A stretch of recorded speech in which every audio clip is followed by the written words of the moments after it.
एक ऐसा ड्रग जो इंसानों को चलता फिरता ज़ॉम्बी बना दे रहा है। लिटरली अमेरिकन स्ट्रीट्स की जब कुछ वीडियोस आप देखोगे तो उसमें आपको दिखेगा कि कुछ ह्यूमंस चलते फिरते हैंग हो गए हैं, जस्ट लाइक जैसे कंप्यूटर हैंग हो जाता है, कुछ इस तरह से।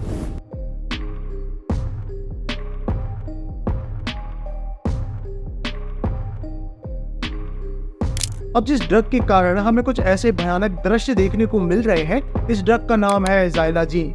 ये ज़ाइलाज़ीन ड्रग इंट्रोड्यूस तो मेडिसिन के रूप में हुआ था, मगर इसके कारण आज कंडीशंस इतनी भयानक हो गई है कि लोगों के बॉडी पार्ट्स लिटरली सड़ने लगे हैं, जिसके कारण लोगों को अपने बॉडी पार्ट्स तक कटवाने पड़ रहे हैं। Meanwhile, the fentanyl epidemic has tightened its grip on addicts. Now, opioids mixed with a growing threat that is turning people into what some are calling living zombies. Sheriff's officials have launched a new program to track the so-called flesh-eating zombie drug. It's called Xylazine, the animal.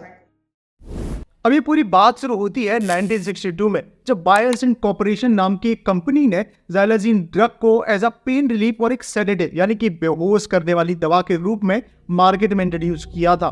जब इस drug को patients पर use किया गया तो पता चला कि ये ड्रग पेन रिलीफ के साथ ही साथ पेशेंट्स के ब्लड प्रेशर और हार्ट रेट को भी स्लो डाउन कर देता है, और इन साइड इफेक्ट्स को कम करने के लिए जो अवेलेबल ड्रग्स है वो भी काम नहीं कर रहे थे।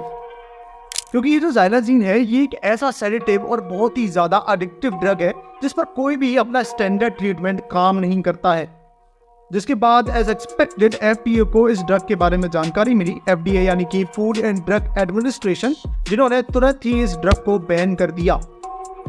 लेकिन इस बैन के बाद भी कंपनी ना मानी। इस बार कंपनी ने इस ड्रग को एज अ एनिमल सेडेटिव के रूप में उतारा बाय द नेम रोम्पन। अब जो ये रोम्पन ड्रग था वो बस नाम का ही एनिमल ड्रग था, असल में कंज्यूम तो इसे इंसान ही कर रहे थे। और आज ये कोई जानवरों की दवा नहीं है, बल्कि महंगे नशों का अल्टरनेटिव, एक सस्ता नशा बन गया है।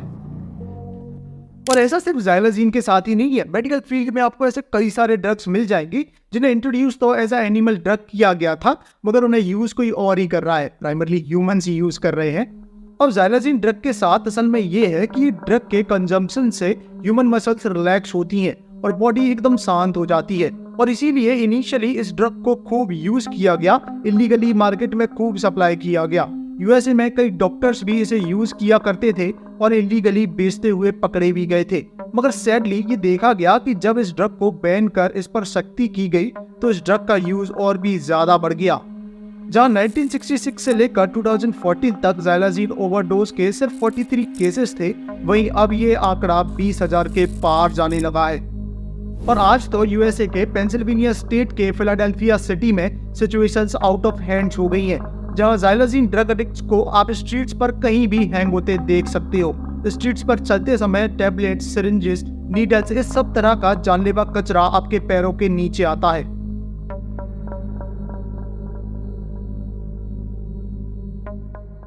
अब देखो, इस सडन डिजास्टर को समझने के लिए आपको किसी रॉकेट साइंस की आवश्यकता बिल्कुल नहीं है।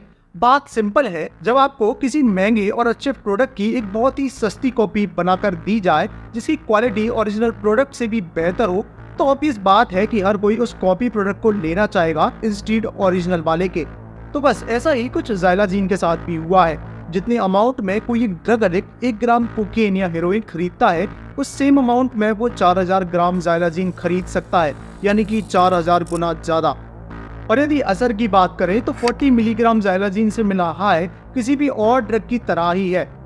और यदि कहीं ज़ाइलाज़ीन ड्रग को फेंटेनिल नाम के एक सस्ते केमिकल के साथ मिला दिया जाए तो ये कॉम्बिनेशन और भी ज्यादा डेडली हो जाता है, जिसका असर ऑलमोस्ट 10 घंटों का एक लंबे समय तक रहता है।